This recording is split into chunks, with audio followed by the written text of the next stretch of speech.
Hello, can you all hear me? Yeah, ma'am. Yes, Yes. ma'am. Yes.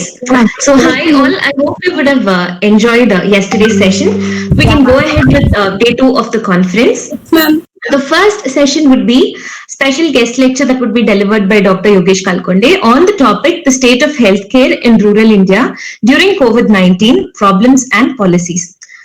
Dr. Yogesh is a public health researcher and a neurologist trained in India and in the US in medicine, neurology, and clinical research. He returned to India to work with rural and tribal communities that have limited access to healthcare. Currently, he leads the Rural Chronic and Non-Communicable Diseases Research Program at Society for Education, Access and Research in Community Health, Search, Gadchiroli at Maharashtra. He is also practicing doctor at a rural hospital of Search. Yogesh is a recipient of several prestigious awards in the field of neurology. We feel extremely elated to have you on our conference, sir. I request you to please take over. Okay, thank you. Can you all hear me? Yes, sir. Wonderful. So I start with my presentation. First of all, let me thank you for inviting me for this wonderful meeting. And it's really a challenge to actually present to such a young group of individuals. I have a son who is in eighth grade, so I know how bright they are.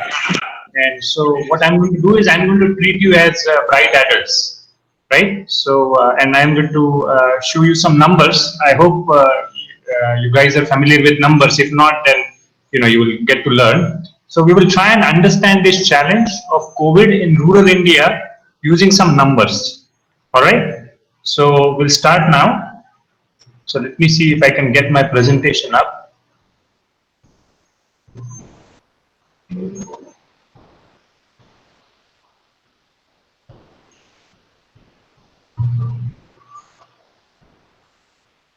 Okay, I'm trying to share my screen.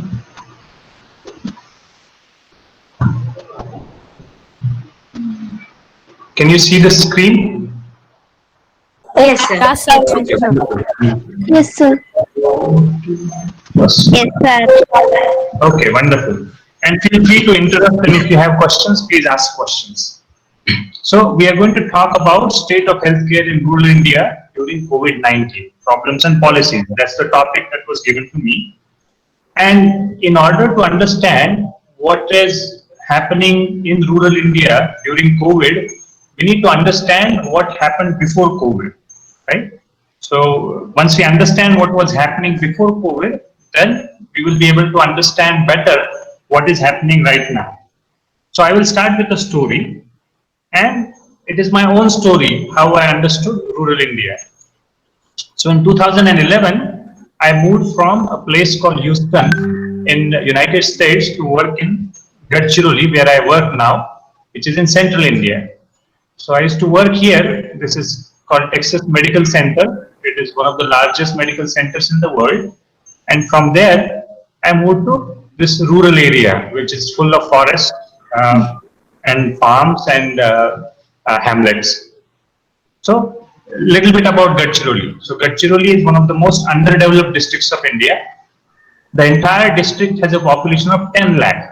Many of you live in bigger cities which have population more than 30 lakhs, 40 lakhs. And this entire district, which is about 250 kilometers long, has a population of 10 lakh. Because 75% of the district is covered by forests. And about 40% of the population is tribal or indigenous people. And out of total district's population, 90% lives in rural areas, meaning they live in villages. And there are very few doctors in this district. So normally in India, we have about one doctor for every 1,000 people.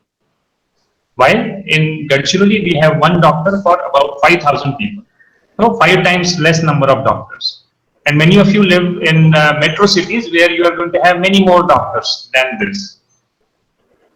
So when I came to Gadchiroli, I started moving around in the villages to see how the villages are. So this is one example of a village. And this is a small, beautiful tribal hamlet. So looking at these, since I am a doctor, my job was to understand what are people's health problems and then try and work on it. So when I looked at these images, and I'm going to go back one slide and go forward one more time. So when I looked at these, I thought that these are poor areas, so the problems, health problems in these villages would be infections like pneumonia, malaria, tuberculosis, diarrhea. But then how do I know what exactly are the problems? So for example, you know that a student is bright, and how does the school test if the student is bright? It uses a test, right? And then it gives marks. So what we did is we said that let us see what are the health problems of these villages using some numbers. So what we did is we looked at what people died of in these villages. So if there is a death, we send a worker. The worker fills in information about what happened at the time of death. Then doctors read it and then they give cause of death. And when we looked at all causes of death, we got something like this. Now this is called pie chart. You may or may not be familiar with it, but it just shows you that out of total deaths, what was the cause for each disease. These are some common diseases which are out there. And can you tell me what is the largest category here? Unclear. Unclear. Unclear. And can you tell me what's the next big category here? Others. Others. And can you tell me what's the next after that? Stroke. Very nice. And can you tell me what's the next category after? Cancer. Internal cause. Wonderful. And then what's next? Respiratory diseases. Respiratory diseases. And then what's the next? Respiratory diseases. Right. So before I had this score sheet, what did I think that the leading cause of death would be TB, diarrhea, and malaria? Is that the case? No. No. So, No, sir. yeah. So we can discount the unclear and others for now. If you let go of them, then what's the first big category here? Stroke. Stroke. Yeah. Have you heard of stroke? Yes, sir. It is. Yes, sir. Yes. Yeah. Right? It's an It's getting infectious. paralyzed, doctor. Right, absolutely right. You guys are very bright. So, stroke is essentially paralysis that occurs because a blood vessel in the brain is either blocked because there is a clot, or the blood vessel ruptures because of excessive pressure. So this was very surprising that, strokes are causing more deaths than TB or diarrhea or malaria individually. In fact, if you add all these three together, you get about 15%, which is close to stroke. So this was very surprising. Then we looked at where people died. So all the people who died in these villages, where have they died? At home. In their homes. Death is a very unfortunate event. How many times, in your vicinity, people die at home versus die in hospital in cities? Where do people typically die in cities? In hospitals. Yeah, so typically, Hospitals. absolutely. So what is happening is here a lot of people are dying at home actually. 93%. So out of 100, 93 people are dying at home and very few are going to hospital. So this was again a big surprise that so many people are dying at home, and then we'll have to think why they are dying at home. Either they are poor or they don't have facilities to go to for serious illnesses, meaning that they don't have good hospitals that they can go to, or they just don't have enough money to go. Then we looked at how many people went to hospital among men and women. So female and male is essentially women and men. So you look at hospital data. So among stroke patients, who were taken more to the hospital? Men or women? Men. And more women died at home. So what do you make out of this? What do you make of this information? Why this might be happening? Men are given more privileges.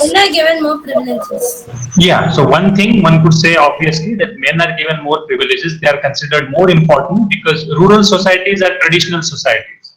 So they are giving more importance to men. Or other possibility from a scientific standpoint is if women have milder strokes. So if they have mild stroke, they might want to stay at home.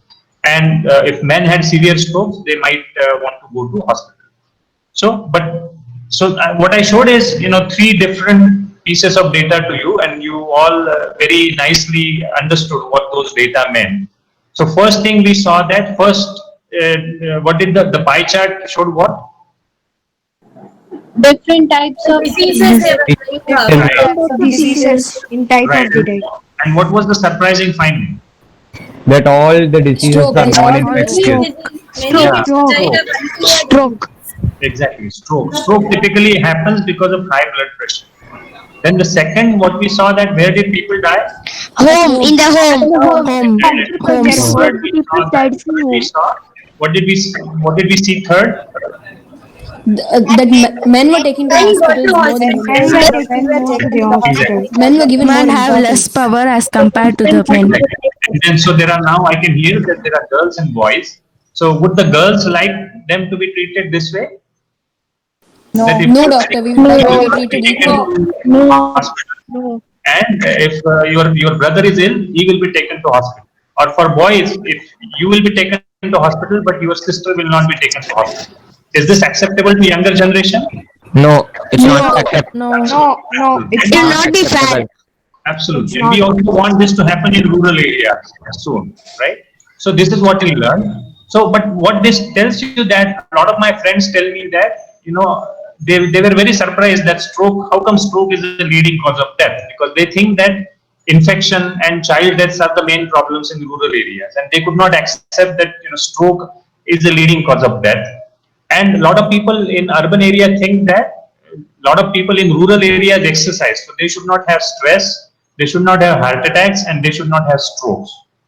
So these are perceptions. So, and I showed you some data which is published in international journals, and it shows that that's not the case. So rural India is not what we typically believe in urban India.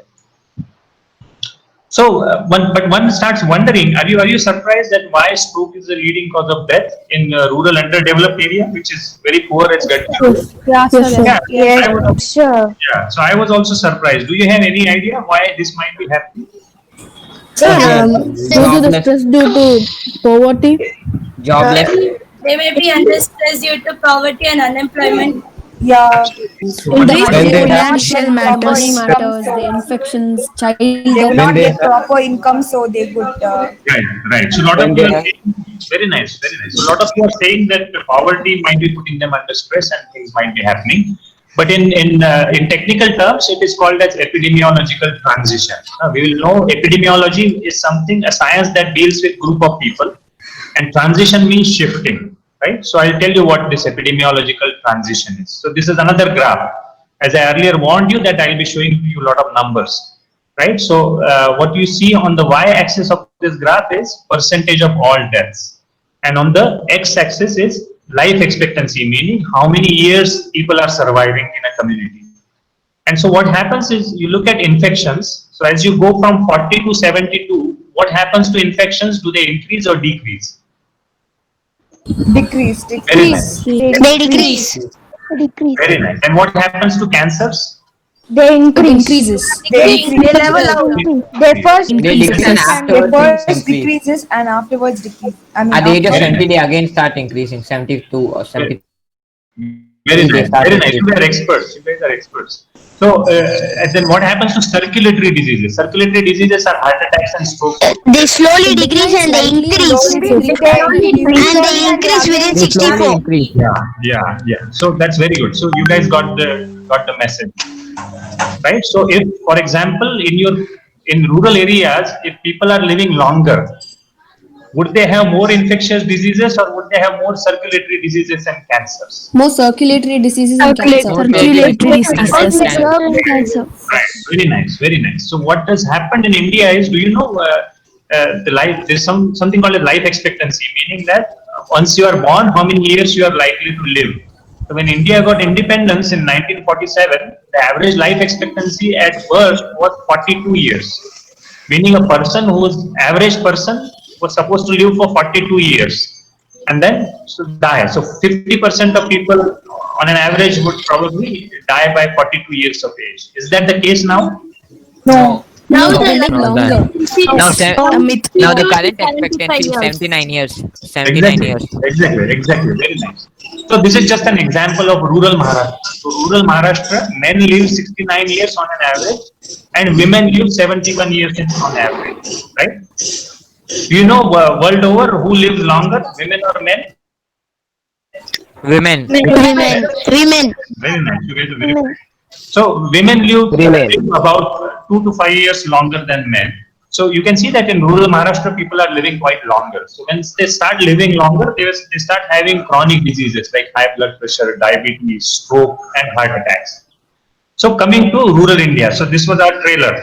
This is the trailer of our presentation, and actual presentation starts now. So why we should talk about rural India? So what do you think? Why should we talk about rural India? Because less medical Because disease. they are If anyone in India is going to Because agriculture because the main source of food is from there. Rural India does not develop, agriculture will not develop. If anyone is going to help rural India, it's the people living in the cities. Okay, wonderful, wonderful. So I got, I could gather 8-9 themes which are all very important. So let's see. So if you look at population of India, what do you see? Rural India. Rural India is the highest. Urban India. Yeah. More people live in rural India. Yeah. So we sometimes forget that more people in India live in rural areas than in urban areas, right? So, Yes. so that becomes important because if you are talking about a country, you need to see where people are living who are more vulnerable. So, as you very rightly said that, people in rural area are vulnerable, but also what is important is there are many more people in rural India than urban India, almost double, right? So, and also, this is something interesting that you might want to know that 12% of world's population lives in rural India, right? That's a big chunk, meaning that every 8th person in the world lives in rural India. So, for example, you gathered all people from the world and make them, stand in a line. Then every 8th person in that line will live in rural India. Meaning that what happens in rural India also matters to what happens in the world, right? Because a large population of the world lives in rural India. Now, how are the health indicators? Health indicators are similar to your mark sheets that you get in exams. So we have different ways of giving marks to rural and urban India, and I'm showing you some indicators.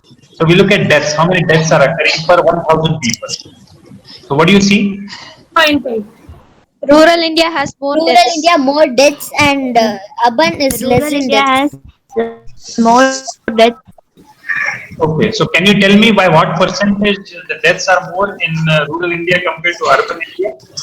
1.5%. 1.5%. 1.7%. 1.5%. So if you divide, 1.5 by 5, you will get about close to 40%, 30%, right? More. Then you look at something called as infant death rate or infant mortality rate, as we call them. So what infant mortality rate does is it takes infant deaths for 1,000 live births, right? So if there are 1,000 babies are born, how many of them die before first month, first year of their life, right? First year of their life when they are infants, right? So what do you see? In rural India, 37. In urban India, 37 deaths. Urban India only 23 deaths.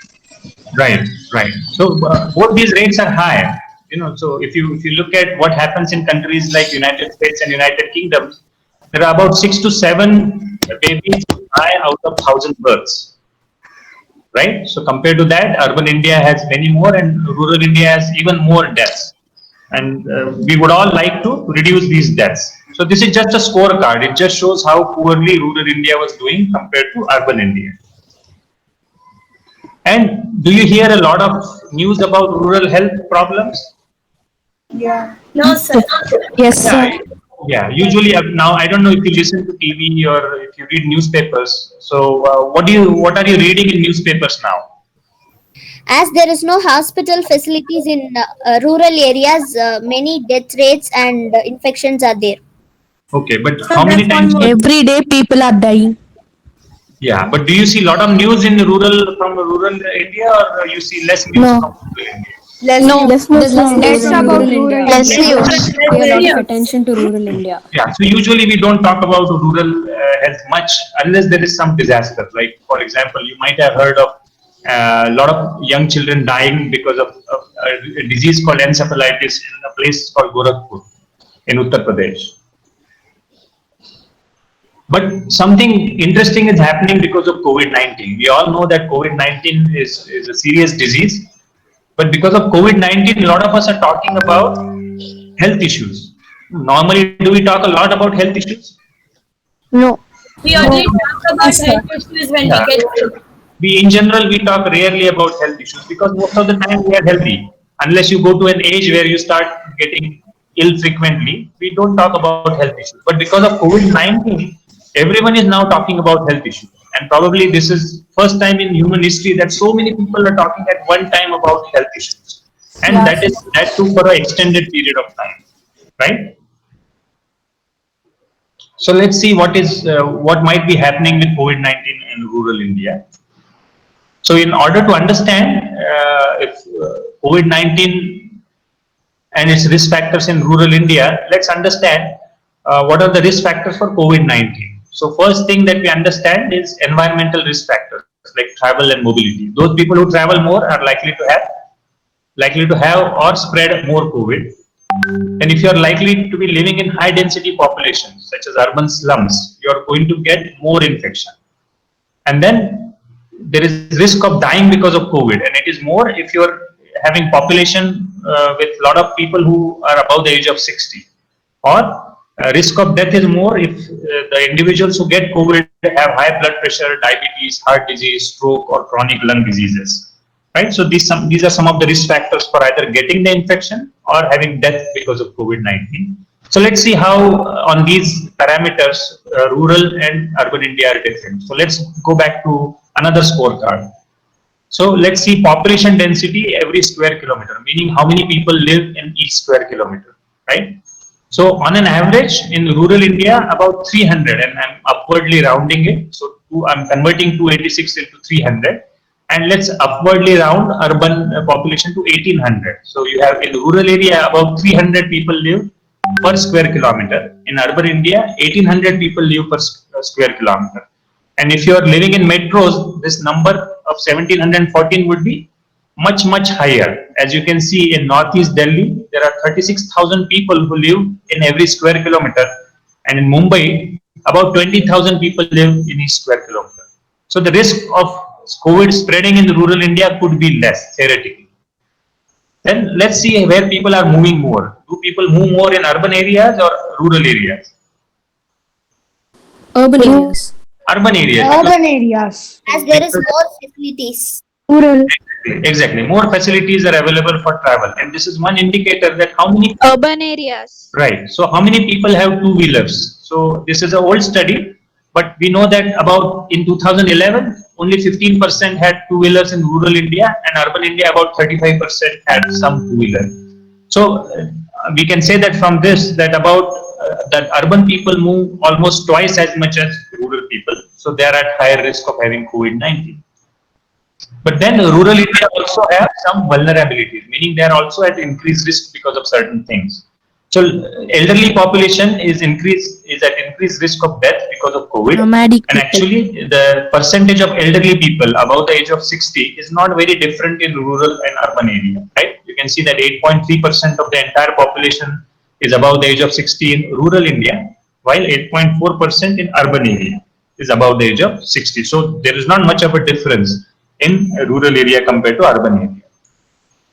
Now let's look at how many people have high blood pressure and diabetes. So you can see that in rural India, if you look at adults above the age of 18, 25%, meaning 1 in 4 adults will have high blood pressure. While if you are in urban India, 1 in 3 people will have high blood pressure. So yes, urban India has higher proportion of people with blood pressure, but rural India doesn't have very less, right? And then if you look at diabetes, yes, there is a difference that you can see that about 11%, meaning 1 in 9 person in urban India will have diabetes, while on an average 1 in 20 individuals in the rural India for adults will have diabetes. But let's look at what are the healthcare services. So as I already told you that 66% of the population of India lives in the rural area, while total workforce, healthcare workforce, which includes doctors, nurses, and other healthcare workers, only 40% of them serve in rural India, while 60% serve under urban India. Right? So, what do you see? What do you make out of these numbers? Even though rural India has more population, the healthcare workforce is less. Yeah, so this is called as paradox, right? So you have more population in rural India, but you have lesser number of healthcare people in rural India. So this is urban-rural paradox in healthcare. But sir, sadly, we have no longer measured the population to workforce, but rather amount of money to workforce, because more doctors wants to stay in the city where they can make more money rather than go to a village where they have to make less money. Right. It's also it's about money. It's also about school facilities. It's also about other facilities. So it's not only purely about money. So if, for example, if I take a person from urban India and give that person a lot of money and tell that person to please live in a really remote village, will that person be able to live in spite of giving too much money? No. No. No, Because he won't be able to adapt to it. Yeah, she or he might find it challenging that despite money, that person might get bored or it just doesn't like the life there, right? So it's not only money. Yeah, Sir, but however, government is trying to bring free healthcare services, sir. Yeah, we'll come to that. So we'll come to that at the end. What the government is doing, right? So the other challenge that the rural population poses is that the population is dispersed, meaning that the same amount, like for example, if I have to go to 10,000 people in city, it would be very easy. I can go to one ward and get them all within, let's say, 2 kilometers, 3 kilometers, right? In a place like Gadchiroli, if I have to go to 10,000 people to test them, how much I will have to travel? The whole village. Yeah, I'll have to travel a lot, right? So I have to go to one village which is 40 1 mile, 2 miles. come back, then go to next village and then come back. So what happens is this also poses a challenge because your population is dispersed. Providing healthcare to them becomes a challenge. And some remote villages might get missed. So for example, there is an epidemic of COVID-19 in a very tribal remote area. We will not even know because, people just live in that area and they don't go out much. So Some people even does not know that a disease called COVID-19 is there. Absolutely.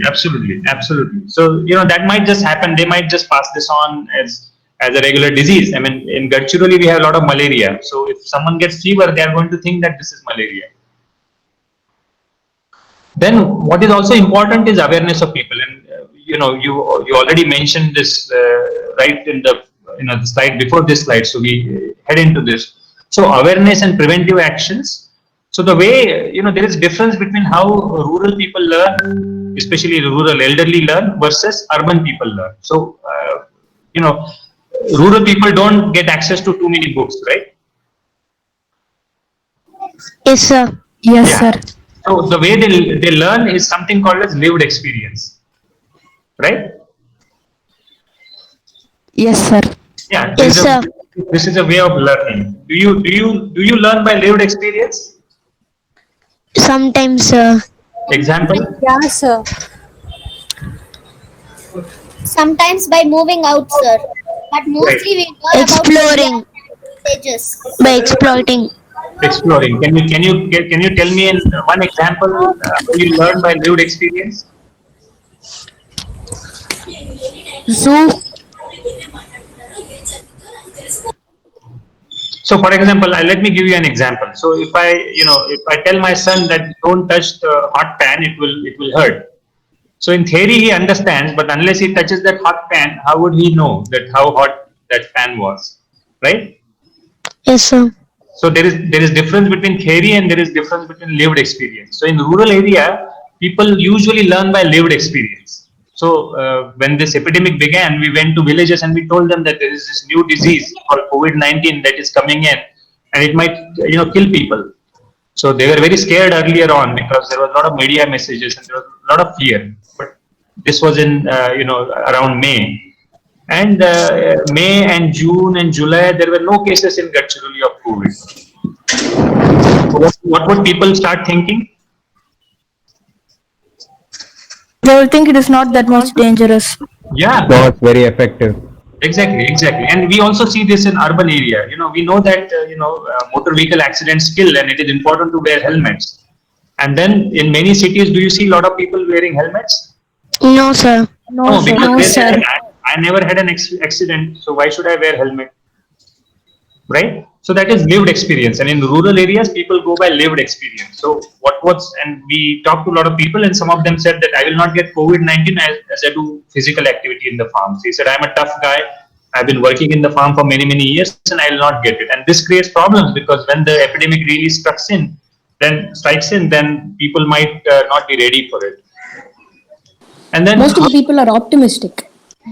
no, they may not be optimistic. Yeah, optimism is a good thing, but sometimes they are underprepared. They think that this will not affect me, and that's where the real danger lies. Optimism is a very good thing. Even we should all be very optimistic, but we should not be careless, or we should not let our guards down.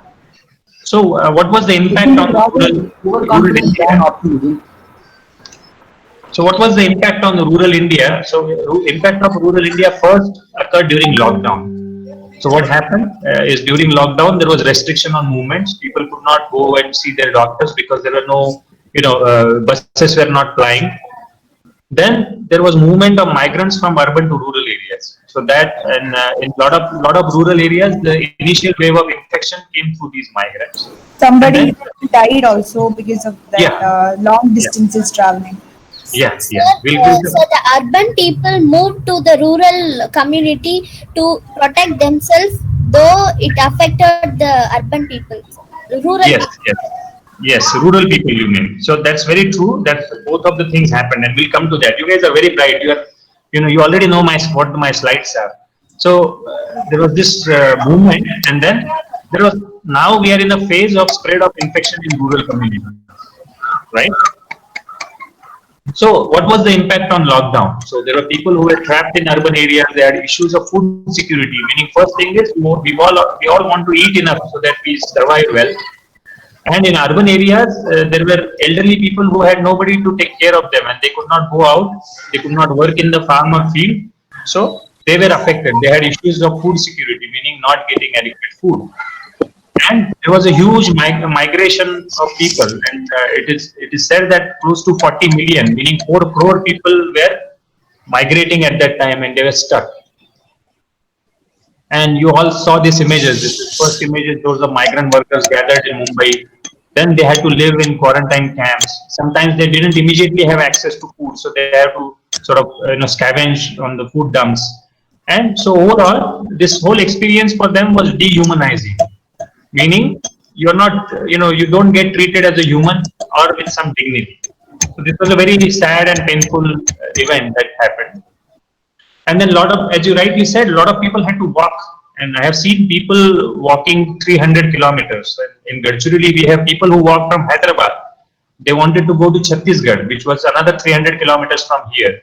So, people walking, and especially with small children and children carrying loads on their head. This is a very sad image. And, in today's day, we have to do this.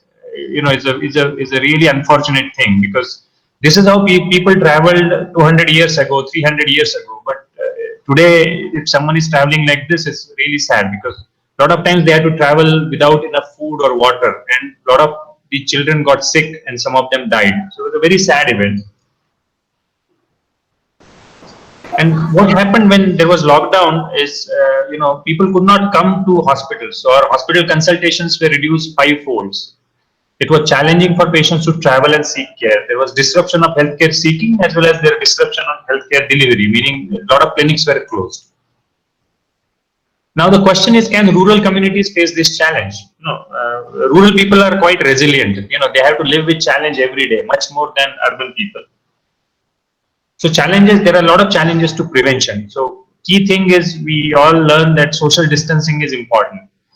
Social distancing is not very easy in slums or crowded rural areas, because there might be a small house, and in that house 4 or 5 people, or sometimes 6 or 7 people live. So that's not easy. Face masks, they are difficult to accept. Rural people find it very hard to accept, and it is a behavior change, and behavior change takes very long time. Hand washing should be done to prevent COVID, but again, it's a very difficult behavioral change in rural area. Then there are challenges to diagnosis and treatment because there are limited or no testing facilities in rural areas, especially backward rural states like Chhattisgarh, Jharkhand. Even in Gadchiroli, as of now, we don't have direct access to a technique called RT-PCR. We have to send samples to Nagpur, which is 200 kilometers away. Then there are challenges to transportation of patients. If patients get sick, if too many patients suddenly get sick, will we have enough ambulances to transport them? We will not. Then there are inadequate healthcare facilities, meaning that whatever services are there in government facilities, they are not going to be adequate. Or if suddenly too many people fall sick, even the hospitals will get full. Then we need good real-time data to see what is happening in the rural areas, how many people are dying, how many cases are rural cases, and we don't really have at this time good tracking. Although it is improving over the last 1 or 2 months, we are able to generate data on the rural areas. And then what can be done is we know that in 85% of COVID cases, the infection is going to be mild or asymptomatic, meaning they won't have any symptoms and they will recover on their own. But for 15% patients, they will get sick and they will need hospitalization. So for 85% people, we can just have preventive community action and containment, while we need to be ready in the hospitals for these 15% of people. And what is being done? So you were talking about what the government is doing. So as of now, the response is largely from government machinery. So in India, the prime responder to all this epidemic challenge has been government.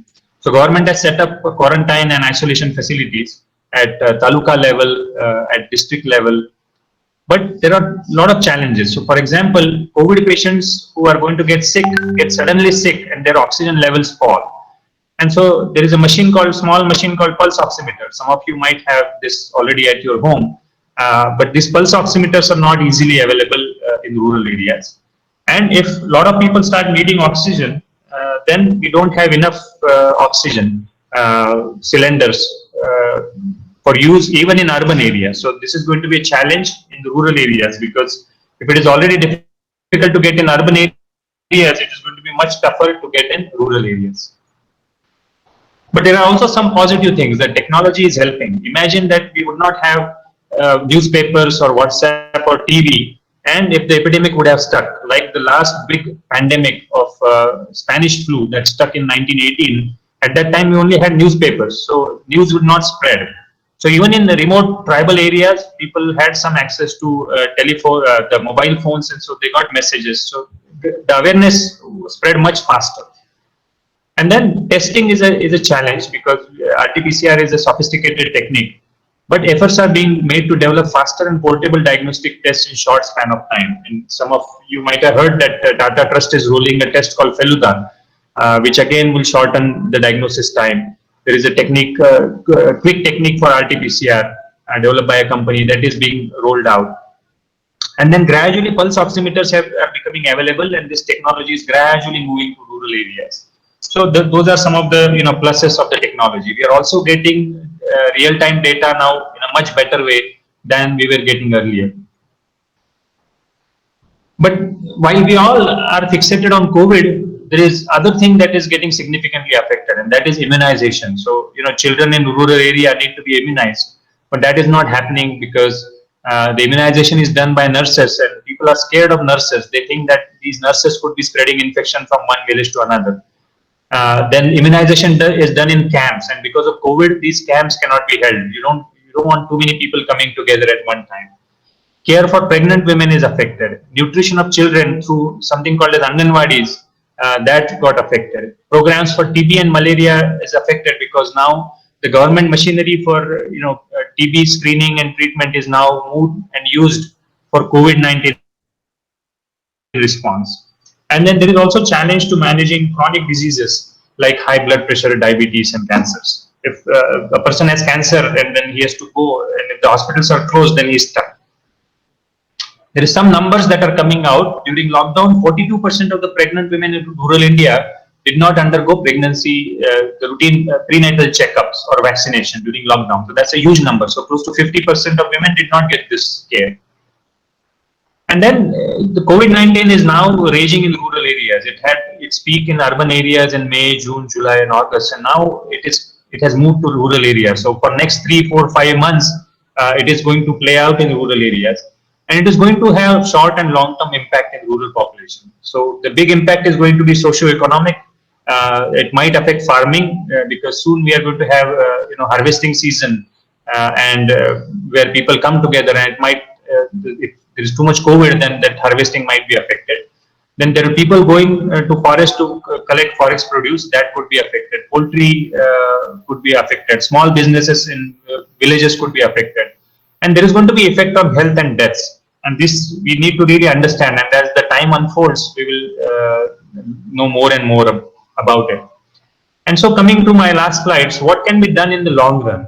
So first, COVID has actually shown the problems of rural healthcare. That rural healthcare in general, to begin with, was not in good condition. And now, because of COVID, there is a sudden big challenge on this, weak health system. So it is like making a sick child run in a sprint. So what we need to do is we need to strengthen this child, meaning we need to strengthen this health system in the rural area. So we need to invest more in rural healthcare. We also need to make sure that rural healthcare is moved closer to the community. So for example, if someone needs higher level of care for Gadchiroli, in Gadchiroli they have to go to Nagpur, which is 200 kilometers. So it's quite challenging for them to travel 200 kilometers. Then we need to leverage technology better for faster diagnosis, monitoring, and treatment of all conditions. So we can reduce the unnecessary travel which is needed for healthcare. That would be good, because if people in the rural area had to travel, then they lose money on travel, they lose daily wages that they earn. So it overall, all in all, it affects them really badly. And it also leads to a lot of out-of-pocket expenditure on health. So we need to work to reduce this out-of-pocket expenditure on health. And with that, I will thank you for all listening and very actively participating. And I'll stop talking, and then if you have any more questions, we can start taking those questions. Thank you. Thank you, Doctor. It was really an igniting speech for all of us. I think our students also would have got benefited out of your speech. Students, if you have doubt, please post it in the chat box. Meanwhile, we'll address the questions that were asked by you earlier. The first question is, sir, I have a doubt which commonly comes to anybody's mind, is that person who first time got recovered from corona, would he again be affected? And in how many days will he get recovered? So, we do know that this is called as reinfection. So reinfection does occur, but fortunately it occurs in very small number of people, as we know now. Things might change as we get more data. So essentially the reinfection, it is called reinfection if you get by a different strain of coronavirus. Viruses change or mutate very fast. Some mutations are minor, they don't change the virulence or infectivity of the virus. But a lot of changes, so you can have a virus variant or a mutant which can infect you. So you get infected by first strain and then you get infected by another strain. So reinfection can occur. Okay. Next question is, do you think the vaccines that would come to the market be effective? So we'll have to define what do we call effective vaccines. Not all vaccines are very effective. So for example, all of you have taken measles vaccine. Measles vaccine is fairly effective. But if you look at typhoid vaccine is effective in only 70 to 80% of the people, and the immunity lasts for about 3 years. So what we need to do is a vaccine that is reasonably effective. Some people are saying the usual standard is it should help more than 70% people. And even if it helps more than 70% people, and if you give it to a fairly large number of people, it will reduce transmission of the infection. Okay. Next question is, many people are getting attacked by COVID-19, so there was a complete lockdown for these days. But now more people are going out. As we children get more stressed by staying at home, can we move outdoors at least once a week with all regulations? Is it safe? That's a great question. So children need to go out, but it depends on what the situation is. And Usually children, when they get excited and busy playing, they are going to forget about either wearing mask or wearing mask appropriately or maintaining social distance. So that's the real concern. And there is a recent study that came out in a prestigious journal Science about 2 days ago, and it says that children are an important source of infection. So they spread infection to themselves as well as to grandparents. So that's why we have to be careful with going out, because it's not only about you, but it's also about elderly people that you can affect. Children by and large are not affected that much compared to adults. So the advice would be based on the local situation. If there are too many cases around you, then it might be risky going out and playing with your friends. And you need to understand that, I completely understand, children getting bored. My son is also getting bored, and, children need to be outdoors.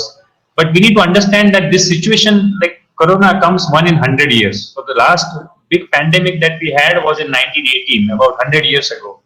So we can't behave in the fashion as usual manner. This is very weird. This is something that strikes humanity once in a century. So all our responses should be unusual, not typical, where we want to go out and do things. So we just have to be careful and do things cautiously. Next question is the number of COVID cases in rural India really increasing or decreasing? Yes, it is increasing now. So what happened is, by and large, rural area was not affected until about July. The first, rural cases started occurring in peri-urban rural areas, and initially they were reported from Andhra Pradesh, Telangana, and parts of Maharashtra. And now, now they are spreading even more to more backward states like, Chhattisgarh and Jharkhand. So they are spreading rapidly now. So now rural cases are rapidly increasing. So for example, in the Nagpur district, which is a large city or district neighboring Gadchiroli, close to 30% of all cases are now rural. In certain districts, close to 50% of cases are now coming from rural areas. Okay. Next question is, nowadays due to COVID-19, many people are moving back to their villages. This increases the population there. Already there is no required number of health workforce there, and this will make the differences. It will cause more of disease spread. What can we do for that? So one thing is, are rural people treated safely? Are they taken care of in urban areas? So usually they are they are working in industry, or they are working as laborers, or they are working as housemates. And suddenly, in urban area, if the industries are shut down or work is shut down, it is very difficult for them to survive, paying their rents, paying for their food when there are no daily wages. So essentially, to survive from hunger, they have no other option but to go back to their village where they have more resources. They don't have to pay rent. They might have a farm there, and part of their produce they could share with other their family members. So it is out of economic safety and food safety that they are moving back to their areas, and also social dignity. Many a times when rural people move to urban areas, they are not treated in a dignified way, and I have alluded to that as dehumanization. That they are not many times seen as humans. So, and while in the rural area, they will be treated more respectfully, because that's where their village is, and that's where their original place is. Yes. Next question is, does infant death occur in rural India due to early pregnancy? Yes, that's a risk factor. But more common risk factor for infant deaths is infections, still in rural areas. So even if there is no early pregnancy, there is regular pregnancy, still the risk of infection is high. It has gotten much better in last 15-25 years, but infection is the main driver of infant mortality. Next question is, due to less immunity level, COVID is caused. Is it true? Well, it's a tricky question. There is nothing called as low immunity and high immunity. People tend to oversimplify it. So it essentially, we know that people who get very sick with virus usually get because of overreaction of the immune system, right? So the sickness, the severe illness occurs because the immune system is overreacting. So it's too simplistic to say that low immunity, high immunity classification. Yeah. Next question is, which type of medicine would people prefer, natural or English medicine, and which is more effective? So natural medicine, we don't have any evidence. There is nothing called as English medicine, or there is nothing called as allopathy. It's all now called modern medicine. So modern medicine is any medicine which can be taken from any pathy, which in research shows that it works. Right? So there is no, there is no caste system of allopathy, homeopathy, or other pathy. Essentially modern medicine. So if your medicine is good, if for example, there is a medicine called artemisinin for malaria. It was used as a herbal medicine in China, but it was tested in a clinical trial and it was found to be useful. So a medicine was prepared from it, and which is now mainstay for treating malaria in modern medicine. So essentially, instead of talking, herbal medicine or English medicine, we should talk of modern medicine. And if an herbal medicine really works in a clinical study, modern medicine will embrace it. So one thing is, what we know is 85% of the COVID patients do not need any medicine. 15% of COVID medicine who get sick, they are helped by a medicine called dexamethasone, which is a steroid, which suppresses immune system, and a medicine to some extent by a medicine called remdesivir, which actually prolongs which reduces recovery time. Yes. Next question. The children in rural areas, do they have same facilities for vaccination as available for students in urban areas? Absolutely no, because many times they have to travel more. Sometimes in urban, mainly in remote urban rural areas, it is a challenge to get them vaccinated. Okay. So it has improved. Our immunization has significantly improved, but not 100% children are immunized. Next question. Can you tell us how effectively government rules are being followed, or how much government policies are reaching out people in rural area during COVID-19? So one thing is government has mobilized its healthcare resources, which is a good thing, because nobody so you have a private sector and then you have a government sector. Who's responding to this challenge is mainly government sector, because government is supposed to respond to large challenges like this. So for example, if there is a war, government responds. If there is a large pandemic or epidemic, government responds. So government is responding it, but it also depends on how good the government is, how resourceful the government is, what kind of person power the government has.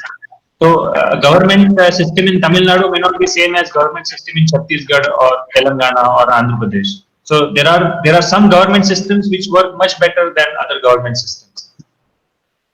But the government has mobilized resources. But again, as I said, if the government health system is weak, you are making a lot of work.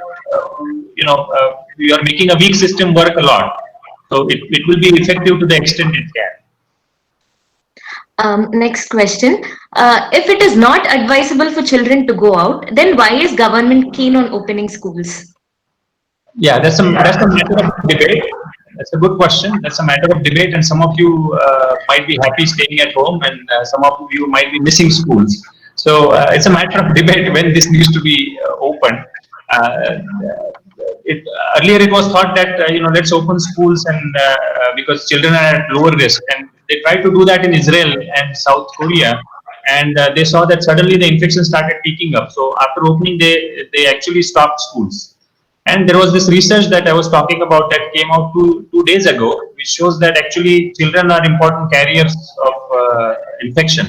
So that makes us rethink whether opening school could be a good strategy. But what we need to understand that different areas of India are in different phases in this epidemic. So for example, in Mumbai, the epidemic could be largely subsiding. In Pune, it could be on a decline. In Bangalore, we'll have to see whether it is on upswing or it is on downswing. But in Gadchiroli, it is for sure it is on upswing. So if we use the same principle everywhere, so for example, Maharashtra declares that it is safe in Mumbai to open schools. Let's open all schools in Maharashtra. That would not be good. It has to be, decision has to be taken using some objective criteria at each district level. Next question. Why can't we conduct camps in rural areas for pregnant women during the pandemic? So there are two things. One thing in public health, we use two words. There is something called as supply side and there is demand side, right? So what would supply side means that someone is supplying the service, and demand side means someone is demanding that service or using that service. So in rural areas, conducting camps is issue of both supply side as well as demand side. First thing, supply side is, for example, a nurse is supposed to go and conduct that camp, and now that nurse has to go and screen patients with COVID. So she's posted for a COVID duty, so she cannot go to that area and do immunization, because the government's priority is COVID right now, and immunization for the time being becomes second priority. So that's a supply side issue. Demand side issue is people are scared. Like I've been talking to my friends who work in rural, very remote areas of Jharkhand and Chhattisgarh, and they said that people are scared. People think that if the nurses come from, nurses go to hospitals, and if they come from hospital to our village, they will bring the infection to our village. So they don't want nurses to come in. Yeah. Next question. I have learned that vaccines are basically just a weakened germ of the same disease the vaccine is being developed to. Why can't they make similar vaccine for COVID-19? They are making, right? There are close to 30 vaccines which are being developed. And vaccines can be made in different ways. And one of the ways is weakened germ. But there are other smarter ways now.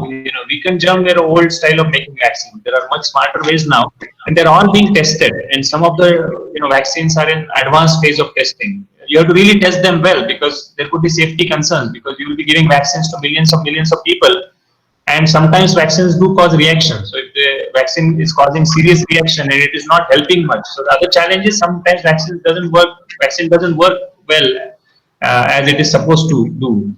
So for both things, we need testing, and it usually goes through 3 phases of testing. So phase 1, phase 2, and phase 3. Phase 1, they just check for security. Whether the vaccine is safe. Phase 2, they look whether the vaccine is inducing immune response. And phase 3, they give it to a larger number of people just to make sure that it is working as well as it is safe. And then the vaccines are launched. So it typically takes 5 to 6 years to develop a vaccine.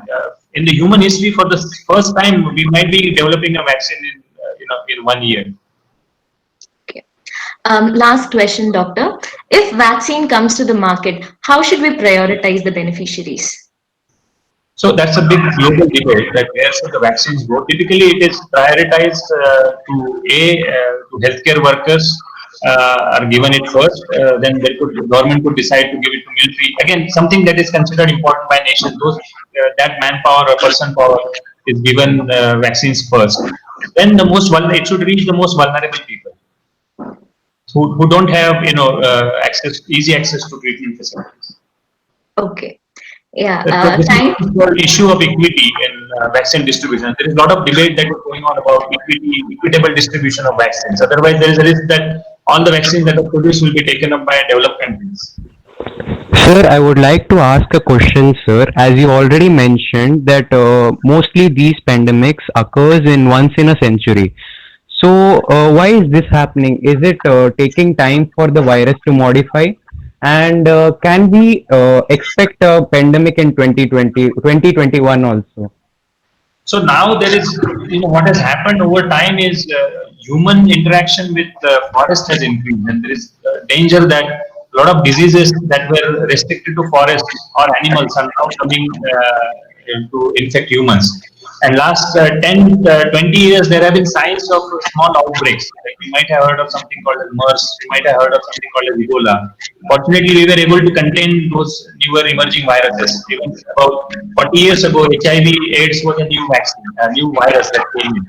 So, with increased interaction between humans and wild animals, because the habitat of wild animals is being destroyed, and humans are using, wild animals to eat, there is a risk of transmission of these diseases. And so there is warning that, this next pandemic may not take 100 years, it might happen early.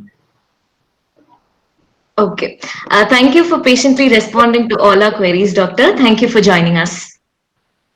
Thank you. Thank you. Thank you, doctor. Thank you. Thank you, sir. Thank you, doctor. Thank you, doctor. Thank you, sir. Thank you very much. Thank you, sir. Thank you, doctor. Thank you, Thank you. sir. Thank you. You Thank you, asked Dr. questions like others, so when I Thank you, sir. Thank you, Dada. Thank you. Thank you. Thank you, doctor, for giving us information. Students, I hope you all enjoyed the lecture that was delivered by Dr. Yogesh.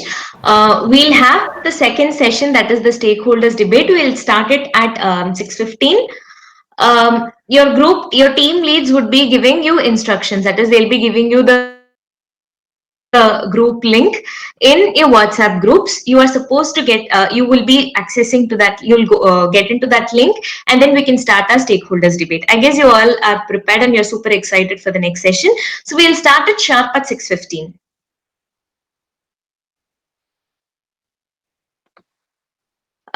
And one more point is, after you log off, please